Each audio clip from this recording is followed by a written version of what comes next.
Hi, பேசலாமா? இன்றைக்கி புக்ஸ்லாம் என்னென்னலாம் படிச்சிருக்கேன் அப்படின்னு சொல்லி ஒரு சின்னதாக, ரொம்ப பெருசாக இல்லை, சின்னதாக ஒரு டிஸ்கஷன் வச்சுக்கலாம் அப்படின்னு சொல்லிட்டு தான் பிளானு. ஃபஸ்ட்டு என் புக் ஜேர்னி எப்படி ஆரம்பிச்சதுன்னு சொல்கிறேன். இந்த மாதிரி ரொம்ப டிப்ரெஸிங் அப்படின்னு இல்லை, ஒரு அளவுக்கு ஸ்ட்ரெஸ்ஃபுல் கண்டிஷனில் படிச்சுட்டு இருந்தேன். அப்போ எனக்கு இந்த புக்ஸ்லாம் தவிர்த்து வேறு ஏதாச்சும் தெரிஞ்சுக்கணும் அப்படின்னு ஆசை இருந்துச்சு. ஆனால் அப்போ நான் ஏற்கனவே புக்ஸ் படிச்சுட்டு இருந்தேன், கரண்ட் அஃபேர்ஸை படிச்சுட்டு இருந்தேன். இந்த இதிலேருந்து ஒரு ரிலீவாக இருக்கணும், ஆனால் வேறு ஏதாச்சும் தெரிஞ்சுக்கிற மாதிரி இருக்கணும் அப்படிங்கிற ஒரு தேடல் இருந்துச்சு. அந்த டைமில் தான் ஒரு புக்கு ஆர்டர் பண்ணுறேன். அல்கெமிஸ்ட்னு சொல்லிட்டு பால் கோயலான்னு நினைக்கிறேன், கரெக்டாக தெரில. அவரோட புக்கு அல்கெமிஸ்ட் சூப்பர். அந்த புக்கை நான் படித்ததுக்கப்புறம் ஒவ்வொரு புக்காக நான் ஆட் பண்ண ஆரம்பித்தேன். ஆனால் எனக்கு அந்த பிள்ளையார் சொல்லி போட்ட புக்கு அல்கெமிஸ்ட். பேசிக்காக அதோட ஸ்டோரி என்னென்னா, ஒரு பையன், அந்த பையன் தான் லைஃப் பார்த்து தேடி போயிட்டே இருப்பான். அவனுக்கு யூனிவர்ஸ் பயங்கரமாக ஹெல்ப் பண்ணும். எப்படி ஹெல்ப் பண்ணும் அப்படிங்கிறது தான் அதோட ஸ்டோரி. அதில் ஒரே ஒரு வரி இன்னும் அப்படியே நிற்கிது, இங்கிலீஷில் தெரியல, அப்படி தமிழில் சொல்கிறேன். உனக்கு ஒன்று வேணும்னா யூனிவர்ஸ் என்னென்னமோ பித்தலாட்டம் பண்ணி கூட உனக்கு அதை எடுத்து கொண்டு கொடுத்துரும் அப்படிங்கிறத அதாவது எந்த எல்லைக்கும் போய் அந்த யூனிவர்ஸ் உனக்கு அதை பண்ணி கொடுக்கும் அப்படிங்கிறதான் அந்த ஒரு புக்கில் நான் எடுத்த ஒரு பெரிய ஒரு மெசேஜ். இது நீங்கள் அந்த புக்கோட எனக்கு தெரிஞ்சு மிடில் பார்த்தீங்கன்னா ஒரு செம்ம ஸ்டோரி. கடைசி வரைக்கும் என்னாகும்னு சொல்லிட்டு இன்ட்ரெஸ்டிங்காக பார்த்தது. இன்றைக்கும் மாடி வெட்டிகிட்டு இருக்காரு என் மாமனார்.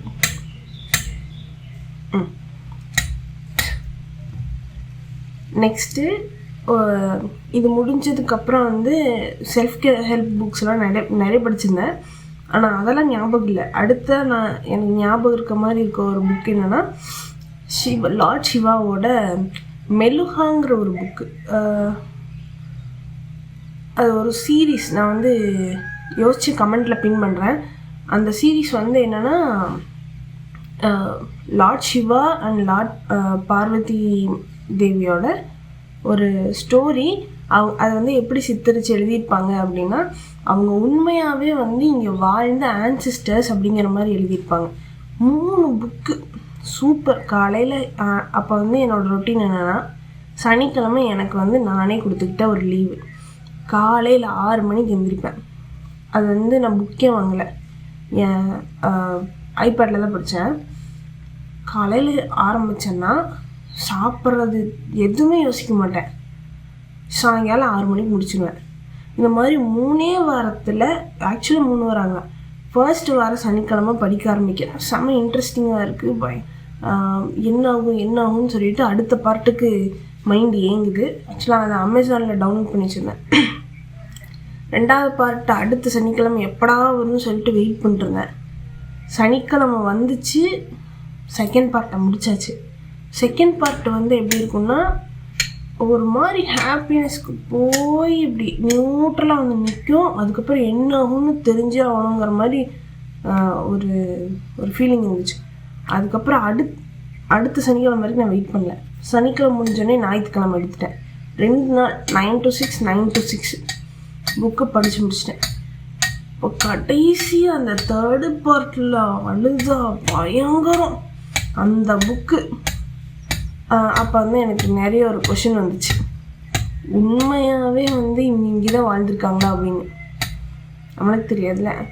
கடைசியான கிளைமேக்ஸ் வேறு மாதிரி. அங்கேயும் முருகர் வருவார். கார்த்திகேயா அப்படிங்கிற பேரில் ட்ராவல் பண்ணுவார். நல்லா இருந்துச்சு. அப்போ நான் அவ்வளோ இப்போ இருக்க முருக பக்தி அளவுக்கு அப்போ அப்படி இருந்தேனா அப்படின்னு கேட்டால் கிடையாது. அப்போ நான் எப்படி இருந்தேன் அப்படின்னா, சாமி இருக்கா, அப்படியே சாமி இருந்தாலும் என்ன யூஸு அப்படின்னு கேட்டுட்டு இருந்த டைம். இது ஒன்று. ரெண்டாவது. மூணாவது வந்து ரொம்ப பிடிச்ச புக் வந்து என்னென்னா பவர்னே வந்து ஒரு புக் இருக்குது. அந்த புக்கில் வந்து 48 laws வச்சுருப்பாங்க. நான் வந்து எதுவுமே ப்ரிப்பேர்லாம் பண்ணலை, மைண்டில் இருக்கிறது எப்படி சொல்கிறேன்.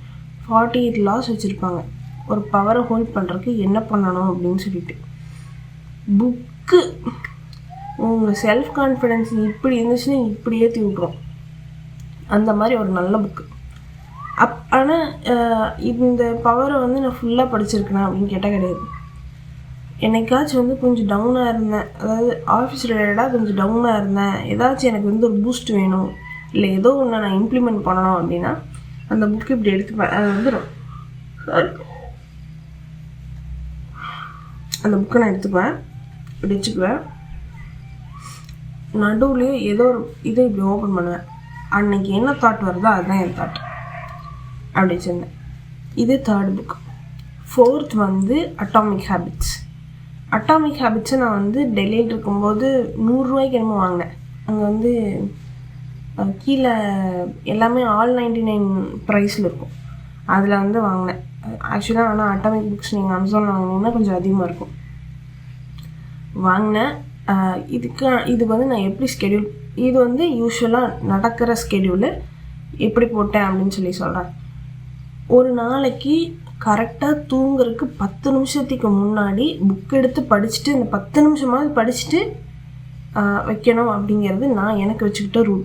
அதுக்கு முன்னாடி தூங்கக்கூடாது. இதை வந்து கிட்டத்தட்ட 2 இயர்ஸாக ஃபாலோ பண்ணேன். தூங்குறதுக்கு முன்னாடி ஐயோ புக்கு படிக்கலையேன்னு சொல்லிட்டு எப்பவுமே என் புக்கு வந்து தலையணை பக்கத்துலேயே வச்சுப்பேன். அந்த டைம் தவிர வேறு எந்த டைமும் எடுக்க மாட்டேன். ஃப்ரீ டைம் எதுக்குமே எடுக்க மாட்டேன். ஆனால் கரெக்டாக அந்த தூங்குறதுக்கு முன்னாடி ஸ்க்ரால் பண்ணுறதுக்கு பதிலாக புக்கை படிப்பேன். அப்படி வந்து அட்டாமிக் ஹேபிட்ஸை கிட்டத்தட்ட 2 மாதம் படித்தேன். யூஸ்வலாக ஃபர்ஸ்ட் வந்து 10 நிமிஷம் படித்தேன். அப்படியே கிராஜுவலாக போக போக 10 நிமிஷம், அரை மணி நேரம் ஆச்சு, அரை மணி நேரம், 1 மணி நேரம் ஆயிடுச்சு. லாஸ்ட் 1 hour வந்து புக் படிச்சுட்டு தூங்குறது அப்படிங்கிற ஒரு கல்ச்சர் வந்து க்ரியேட் பண்ணிட்டேன். ஒவ்வொரு நைட்டில் வராது, புரிஞ்சுது. ஆனால் அந்த ஸ்பேஸ் வந்து நீங்கள் கொடுக்க ஆரம்பிச்சிங்கன்னா தான் அந்த ஸ்பேஸை வந்து எக்ஸ்பேண்ட் பண்ண முடியும். எடுத்த உடனே ஸ்பேஸ் எக்ஸ்பான்ஷனில் உட்காந்துடாதீங்க. 10 நிமிஷத்துலேருந்து அரை மணி நேரம், அரை மணி நேரத்துலேருந்து 1 மணி நேரம், டிபெண்டிங் அப்பான் ஹவு எவ்வளோ க்யூரியஸாக அந்த புக்கு இருக்குங்கிறத பொறுத்து. நெக்ஸ்ட்டு இது வந்து ரொம்ப டிவோஷனான புக்கு, அதனால் எனக்கு பேரே வர மாட்டேங்குது. யோகானந்தாவோட book. Not sure about what was the title. அந்த புக்கில் வந்து பெரிய ஒரு ப்ளஸ் என்னென்னா, பரமஹம்ச யோகானந்தா அவருக்கு மேலே இருக்க பல குருக்கள், அந்த குரு பற்றி நிறைய சொல்லியிருப்பார். எத்தனை குருவை வந்து தாண்டி வந்திருக்காரு அப்படிங்கிற அவரோட லைஃப் பாத் ஜேர்னி தான் வந்து அந்த புக்கு. ஆனால் அது ஏன் வந்து ரொம்ப இம்பார்ட்டண்ட், என்னோடய லைஃப்பில் இம்பார்ட்டண்ட் அப்படின்னா, அந்த புக்கை நீங்கள் ஹோல்டு பண்ணியிருந்தீங்கன்னாவே அது ஒரு டிவைன் பவர். அவ்வளோ ஈஸியாக வாங்க முடியாது. நான் வாங்கிட்டீங்க அப்படின்னா it is really a divine power. ஏன்னா பல குருவோட மொத்த எனர்ஜியும் அந்த புக்கில் இருக்குங்கிற மாதிரி வந்து நிறைய பேர் சொல்லியிருக்காங்க. இந்த சுதர்ஷன் கிரியா பற்றி சொல்லுவாங்கள்ல, அவங்க சைட்லேருந்து கேட்கும்போது இந்த புக்கு வந்து சூப்பரான புக்கு. நெக்ஸ்ட்டு இது வந்து லாஸ்ட்டாக இப்போ கடைசியாக படித்த ஒரு புக்கு. அந்த புக்கு பேர் கேட்டிங்கன்னா மறந்துட்டேன். Fictional book. வேணும்னு அடம் பிடிச்சி வாங்கினேன். யார்கிட்ட அடம் பிடிச்சிருந்தானே கேட்பீங்க? அண்ணன்கிட்ட அடம் பிடிச்சி எனக்கு வேணும் வாங்கி கொடு அப்படின்னு சொல்லிட்டு அண்ணனோட பர்த்டேயில் ஆக்கிட்டு வாங்கினேன். இருக்கா க்ளீன் பண்ணுறப்ப இங்கே எடுத்து போட்டாங்க. அந்த புக்கு பேசிக்காக என்னென்னா ஃபிக்ஷனல் புக்கு. ஒரு கிங் இருப்பான், ஷேடோ கிங். அவன் ஒரு பொண்ணு இருப்பாள். அந்த பொண்ணோட வீட்டு சைடில் எப்படி இருக்குன்னா, ஆக்சுவலாக ரிச் ஃபேமிலி. ஆனால் அவங்க அப்பா வந்து கிராஜுவலாக அந்த எஸ்டேட்டெல்லாம் இழந்துகிட்டே வருவார். ஸோ இந்த பொண்ணை ஒரு நல்ல இடத்துல கல்யாணம் பண்ணி கொடுத்துட்டு தன் எஸ்டேட்டுக்கு அந்த பவர் யூஸ் பண்ணி தன் எஸ்டேட்டை மீட்டுக்கலான்னு சொல்லிட்டு அவங்க அப்பாவோட பிளான் பண்ணுவார். அந்த பொண்ணு வந்து யார் கல்யாணம் பண்ணி கொடுக்கணும்னு இந்த அப்பா நினைப்பாருன்னா ஒரு வைஸ்ராய் அந்த ரேஞ்சில் யோசிச்சுட்ருப்பார். ஆனால் இந்த பொண்ணு என்ன பண்ணுவா, இந்த பொண்ணுக்கு வந்து அவங்க அப்பா கிட்ட இருக்கிறதுக்கும் பிடிக்காது. அதனால டைரெக்டாக வந்து ஷேடோ கிங் அப்படிங்கிற அந்த ஹீரோ ஷேடோ கிங் கல்யாணம் பண்ணணும்னு சொல்லி யோசிப்பாள். நிறைய சைக்கலாஜிக்கல் ட்ரிக்ஸ்லாம் யூஸ் பண்ணுவாள். கடைசியாக வந்து ஷேடோ கிங் வந்து இவளை பார்ப்பார். 2 பேரும் வந்து we are seeing each other அப்படிங்கிற ஒரு ஃபேஸில் இருப்பாங்க. அதுக்கப்புறம் ட்ரஸ்ட்டு ஃபர்ஸ்ட் வந்து செம சூப்பராக இருப்பாங்க. அப்புறம் இவங்க 2 பேர்த்துக்கு நடுவில் வந்து ஒரு சின்ன ட்ரஸ்ட் இஷ்யூஸ் வரும். இதெல்லாம் இதில் வந்து இன்னொரு பையன் இருப்பான். அந்த பையன் வந்து இந்த ஷேடோ கிங்கோட ஃப்ரெண்டு. அவன் வந்து பார்க்குறக்கு ஷேடோ கிங் மாதிரியே இருப்பான், சூப்பராக இருப்பான். இவளை டைவர்ட் பண்ண அவனும் இவளை டைவர்ட் பண்ண ட்ரை பண்ணிட்டுருப்பான். ஆனால் இவளுக்கு வந்து எல்லா டைம்லையும் இல்லை, அப்பப்போ ஷேடோ கிங் மேலே ஒரு நல்ல ஒரு அபிப்பிராயம் வந்துகிட்டே இருக்கும். கடைசியாக என்னாகும் அப்படின்னா படித்து பாருங்க, 2 பேர் சேர்ந்துருவாங்க. ஆனால் செம்ம ட்விஸ்ட் என்னென்னா, அந்த ஷேடோ கிங்க்கு ஒரு வில்லன் இருப்பான். அந்த வில்லன் வந்து கூடவே தான் இருந்திருப்பான். அந்த கூடவே இருந்தவன் யாருன்னு கண்டுபிடிக்கிறது தான் அந்த ஸ்டோரியே. அப்படி இருந்துச்சு. கிட்டத்தட்ட 3 நாளில் வந்து அந்த புக்கையே முடிச்சிட்டேன். கிட்டத்தட்ட 500 பேஜ் இருக்கும். நான் அந்தளவுக்கு புக் படிப்பேன். வேர்ல்டு ரொம்ப டயர்ட் பண்ணுச்சு அப்படின்னா வேர்ல்டை க்ளோஸ் பண்ணிட்டு புக்கை ஓப்பன் பண்ணிட்டா போதும். அது நல்ல புக்கு கிடச்சிருச்சு அப்படின்னா ராஜா அந்த புக்கு முடிகிற வரைக்கும். அப்புறம் புக்கு முடிஞ்சதுக்கப்புறம் எப்படி ஃபீல் ஆகும்னா, ஐயோ புக் முடிஞ்சிருச்சே அப்படின்னு சொல்லி ஃபீல் ஆகும். அந்த மாதிரிலாம் நான் வந்து இதை தான் படிப்பேன் அப்படின்லாம் இல்லை. செல்ஃப் டெவலப்மெண்ட் புக்ஸும் ஃபிக்ஷனல் புக்ஸும் எனக்கு ரொம்ப பிடிக்கும். இதுக்கு நடுவில் வந்து நிறைய புக் படிச்சிருக்கேன். Example the subtle art of not giving a fuck. இது எல்லாமே வந்து பேசிக் செல்ஃப் டெவலப்மெண்ட் புக். இதெல்லாம் தான் படிச்சிருக்கேன். ஒரு பெரிய ரேக்கே இருக்குது என் புக்குக்கு மட்டும். அந்தளவுக்கு வந்து இப்போ இருக்க நான் வந்து எவால்வ் ஆகிருக்கேன் அப்படின்னா அதுக்கு புக்ஸும் ஒரு ரீசன். உங்களுக்கு இதுலேருந்து புக்கு படிக்கிறதோட இம்பார்ட்டன்ஸ் தெரிஞ்சிருக்குன்னு நான் நினைக்கிறேன். லைஃப்பை வந்து நல்லபடியாக லீட் பண்ணணுன்னா புக்கு கையில் வச்சுருக்கணும், அதாவது புக்கு படிச்சிருக்கணும். எந்த ஒரு பர்சனை நீங்கள் கேட்டிங்கனாலும் they had or they have been having a book reading habit. அது வந்து இப்படி இருக்க லைஃப் ஸ்டைலை இப்படி மாற்றி விடும். ஏன்னா எல்லாமே மைண்ட் செட் தானே. அந்த மைண்ட் செட்டை ஒரு விஷயம் மாற்றுது அப்படின்னா அதுக்கு வந்து புக்கு மட்டும்தான் பவர் இருக்குது. அப்புறம் ஒருத்தவங்க எனக்கு சொன்னாங்க என்னென்னா, ஒருத்தவங்களோட லைஃப் ஜேர்னியை வந்து ஒரு புக்கை எழுதியிருப்பாங்க. ஒரு புக் எழுதுறது சாதாரணமான விஷயம் கிடையாது.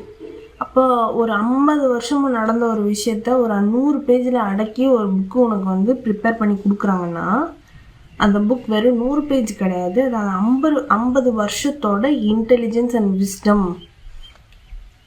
ஓகேவா? அப்போ நீங்கள் ஒரு வருஷத்துக்கு 12 புக்கு படிக்கிறீங்க, மாதத்துக்கு ஒரு புக்கு அப்படின்னு எடுத்துட்டா கூட இந்த புக் படிக்கிற கேரக்டர் என்ன மாதிரி இருக்குன்னு நினைக்கிறீங்க? They are way ahead. They know their place, they know their pace. இது வந்து ஒரு பெரிய ஒரு மேஜிக்கு புக் படிக்கிறதுங்கிறது. ஸோ நான் வந்து சஜஸ்ட் பண்ணுறது என்ன அப்படின்னா புக் படிங்க. அதுதான். வித் திஸ் பாய், நாளைக்கு பார்க்கலாம்.